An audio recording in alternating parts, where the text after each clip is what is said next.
نحمده ونصلي على رسوله الكريم اما بعد اقتربت الساعة وانشق القمر صدق اللہ العظیم۔ محترم سامعین، گزشتہ دروس میں تفصیل کے ساتھ حضرت امام مہدی علیہ الرضوان کا ذکر ہو چکا ہے۔ حضرت امام مہدی کی ذات اور شخصیت کے حوالے سے جو فتنے اٹھے ہیں، جو بڑے بڑے فتنے تھے جن کا وجود آج بھی ہے، ان کا ذکر بھی بڑی تفصیل کے ساتھ میں کر چکا ہوں۔ البتہ حضرت امام مہدی علیہ الرضوان کی شخصیت کو غصب کرنے والے کچھ اور فتنے بھی تھے، لیکن چونکہ وہ آج کے زمانے میں موجود نہیں ہیں، وہ تقریباً اپنی موت آپ مر چکے ہیں۔ البتہ ان کی تحریریں کچھ کتابوں میں ملتی ہیں، لیکن لوگوں میں وہ مشہور نہیں ہیں، تو اس لیے ان کا ذکر میں موقوف کر رہا ہوں۔ جو بڑے بڑے فتنے تھے وہ بیان کر چکا ہوں، جن میں پہلا جس نے امام مہدی کی شخصیت کو غصب کیا وہ اہل تشیع، اس کا ذکر میں نے تفصیل کے ساتھ کر دیا، وہ یہ فتنہ آج بھی موجود ہے۔ اور دوسرا فتنہ فرقہ مہدویہ جو آج بھی موجود ہے، جن کی ایک شاخ بلوچستان میں ذکری فرقے کے نام سے، جو سید محمد حسن جونپوری کو، سید محمد جونپوری کو جو امام مہدی مانتے ہیں۔ اور تیسرا سب سے خطرناک فرقہ مرزا قادیان کا فتنہ ہے، اس کے بارے میں بھی تفصیل سے بیان کر چکا ہوں، اور ان کی خدمت میں کچھ سوالات بھی پیش کر چکا ہوں۔ پوری دنیا کے قادیانیوں کو چیلنج ہے کہ میرے ان 35 سوالات کا جواب دے دیں، لیکن انشاءاللہ امید ہے کہ قیامت آ جائے گی، یہ لوگ جوابات نہیں دے سکیں گے۔ اب قیامت کی جو دوسری سب سے بڑی نشانی وہ ہے دجال کا خروج۔ دجال کے بارے میں حضرت صلی اللہ علیہ وسلم نے بڑی تفصیل کے ساتھ بتایا ہے، تو انشاءاللہ اگلی اقساط میں دجال کا ذکر ہوگا۔ تو سب سے پہلی چیز جو بیان کرنی ہے کہ دجال اپنے ذاتی تشخص کے آئینے میں کیسا تھا، کیونکہ ہر انسان کی شخصیت کا تعارف اس کے نام، نسب، اس کی سیرت اور اس کے کردار، اس کے اخلاق اور اس کے حلیے سے ہوتا ہے، لیکن یہ عجیب بات ہے کہ دجال کے تعارف کے لیے اس کے نسب نامے سے زیادہ اس کے کارنامے شہرت کے حامل ہیں۔ روایات بھی دجال کے نام سے خاموش ہیں، البتہ اس کے نسب نامے سے متعلق کچھ تھوڑی بہت روشنی ان روایات سے پڑتی ہے، جن میں دجال کے ماں باپ کا حال مذکور ہے۔ چنانچہ حضرت ابو بکر رضی اللہ تعالیٰ عنہ سے مروی ہے کہ حضور صلی اللہ علیہ وسلم نے ارشاد فرمایا کہ دجال کے ماں باپ 30 سال تک اس حال میں رہیں گے کہ ان کے کوئی اولاد نہ ہوگی۔ 30 سال بعد ان کے ایک بچہ پیدا ہوگا جو بھینگا ہوگا، انتہائی ضرر رساں اور قلیل المنفعت ہوگا، اس کی آنکھیں سوئیں گی لیکن اس کا دل نہیں سوئے گا۔ پھر حضور صلی اللہ علیہ وسلم نے دجال کے والدین کا حلیہ بیان کرتے ہوئے فرمایا کہ اس کے باپ کا قد انتہائی لمبا ہوگا، چھریرا بدن ہوگا، اس کی ناک گویا طوطے کی چونچ ہوگی، اس کی ماں بہت گوشت والی اور بڑی بڑی چھاتیوں والی ہوگی۔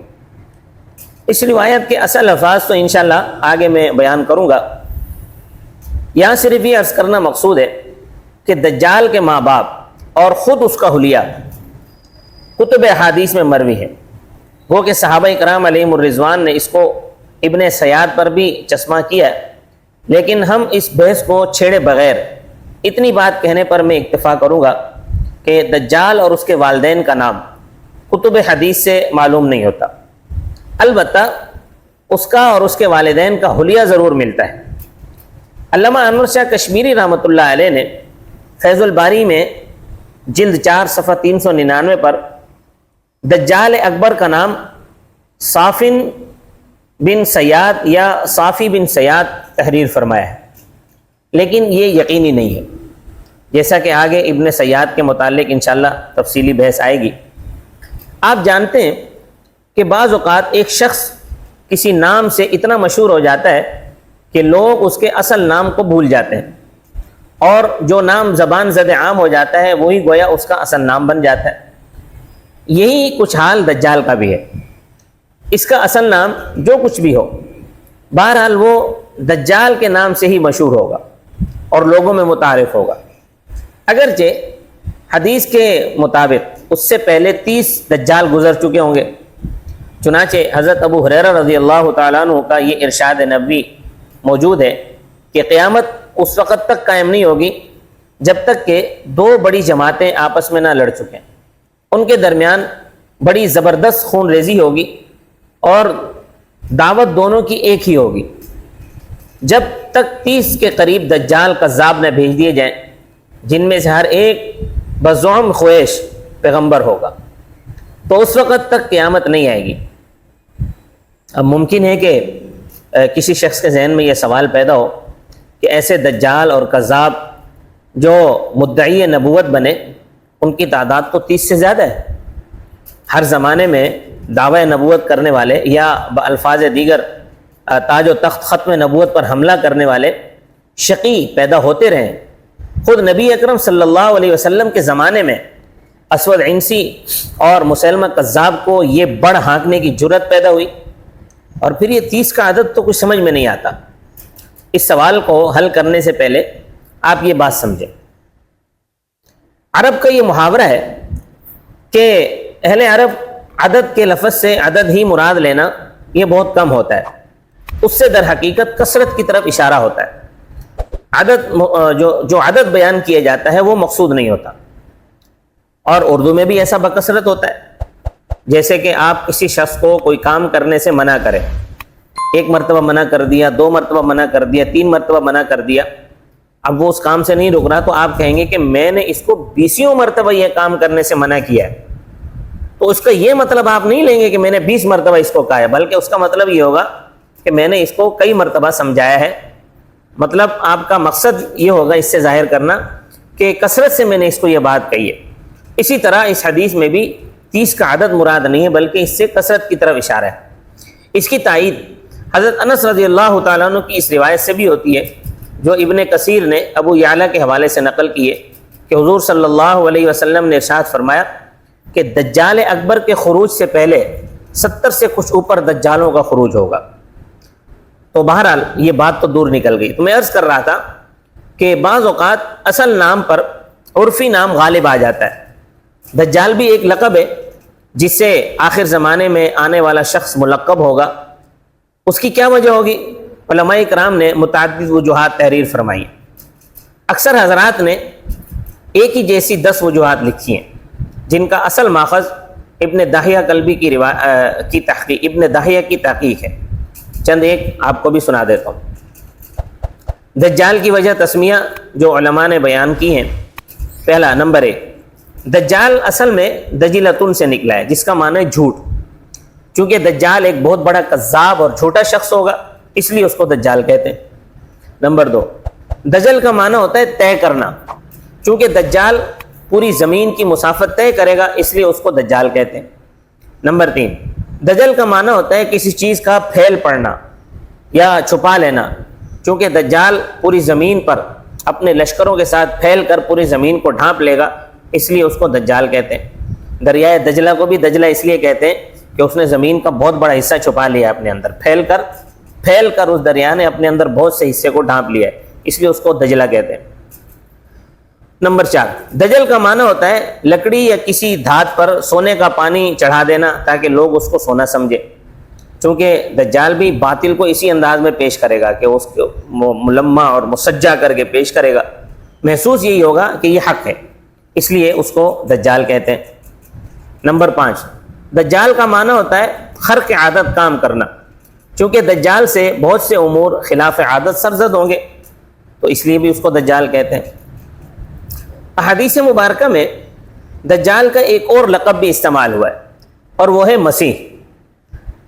گو کہ حضرت عیسیٰ علیہ السلام کا بھی یہی لقب ہے، تاہم کئی وجوہ سے اس میں فرق کیا جا سکتا ہے۔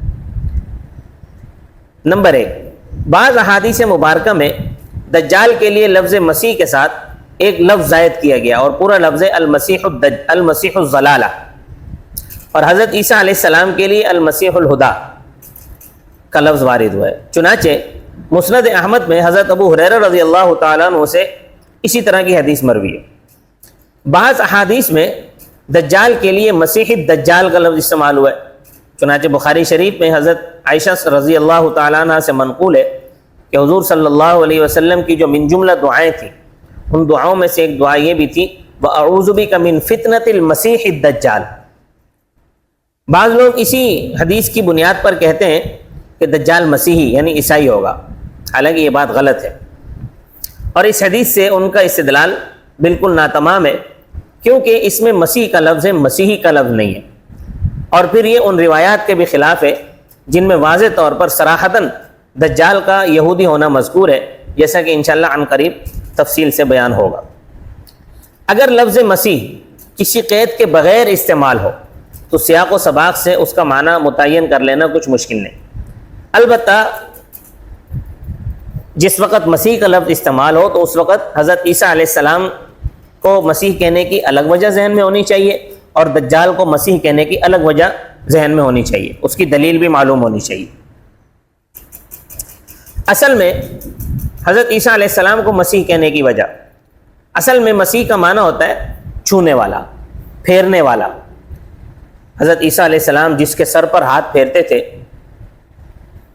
جو بھی کسی کے سر پر ہاتھ پھیرا اس کو مسح کہہ دیتے ہیں، مطلب ہاتھ پھیرنے کو مسح کہتے ہیں۔ حضرت عیسیٰ علیہ السلام جس بیمار پر ہاتھ پھیرتے تھے وہ ٹھیک ہو جاتا تھا، تندرست ہو جاتا تھا، چنگا بھلا ہو جاتا تھا، تو اس لیے حضرت عیسیٰ علیہ السلام کو مسیح، آپ کا نام مسیح پڑ گیا۔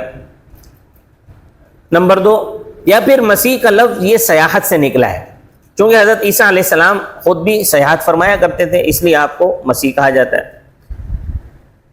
نمبر 3، بعض لوگوں کو حضرت عیسیٰ علیہ السلام نے دیکھا ہوگا، بعض لوگوں کو آپ نے دیکھا ہوگا کہ ان کے پاؤں کے تلوے میں گڑھا نہیں ہوتا، بلکہ ان کے پاؤں جو تلوے ان کے ہموار ہوتے ہیں، تو ایسے لوگوں کو مسیح کہا جاتا ہے۔ حضرت عیسیٰ علیہ السلام کا پاؤں مبارک بھی ایسا ہی تھا۔ نمبر 4، حضرت عیسیٰ علیہ السلام گناہوں سے پونچھے پونچھائے، بالکل صاف ستھرے ہو کر دنیا میں تشریف لائے تھے، اس لیے ان کو مسیح کہا جاتا ہے۔ دجال کو مسیح کہنے کی وجہ کیا ہے؟ دجال کو مسیح کہنے کی بھی کئی وجوہات ہیں۔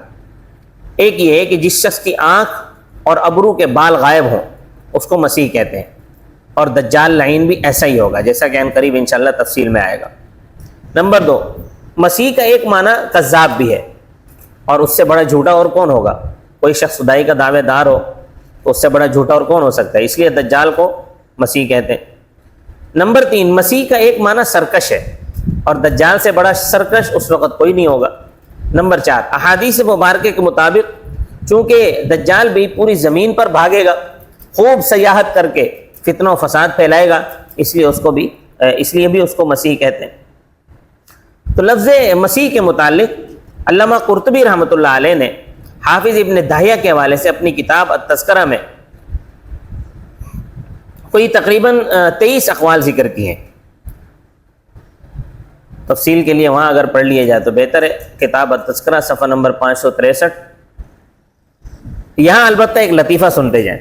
حضرت عیسیٰ علیہ السلام کو تو اللہ پاک نے یہ طاقت عطا فرمائی تھی کہ وہ جس کے سر پر ہاتھ پھیرتے تھے کوڑی ہوتا تھا وہ ٹھیک ہو جاتا تھا، اگر کوئی نابینا ہوتا تھا اس کی اللہ پاک بینائی لوٹا دیتے تھے، وہ تندرست ہو جاتا تھا۔ دجال پر اللہ نے اپنی قدرت کا ایسا ہاتھ پھیرا کہ وہ بیچارہ یک چشم گل ہو گیا، اس لیے ہر ایک کو مسیح کہنا صحیح نہیں۔ بعض لوگوں نے حضرت عیسیٰ علیہ السلام اور دجال کے لیے بولے جانے والے لفظ مسیح میں ایک فرق یہ بیان کرنے کی کوشش بھی کی ہے کہ حضرت عیسیٰ علیہ السلام کے لیے یہ لفظ استعمال ہو تو اس کا تلفظ ہوگا مسیح، اور جب دجال کے لیے استعمال ہو تو اس کا تلفظ ہوگا مسیح، یعنی آخر میں ہا نہیں ہوگا، خواہ ہوگا۔ چنانچہ اسی نقطہ نظر کو مد نظر رکھتے ہوئے مصر کے ایک صاحب نے دجال کے موضوع پر اپنی ایک کتاب بھی لکھی ہوئی ہے، اور اس کتاب کا نام ہی انہوں نے المسیح الدجال رکھا ہے، یعنی خواہ کے ساتھ، لیکن علماء کرام کے سنجیدہ طبقے نے کبھی بھی اس کو پسند نہیں کیا، کیونکہ احادیث مبارکہ میں دجال کے لیے لفظ مسیح ہی استعمال ہوا ہے۔ البتہ فرق کے لیے اس کو مسیح الضلالہ اور حضرت عیسیٰ علیہ السلام کو مسیح الہدا، یہ الفاظ کافی ہیں۔ البتہ اس کے لیے فرق کرنے کے لیے اس لفظ کو بگاڑنے کی ضرورت نہیں ہے۔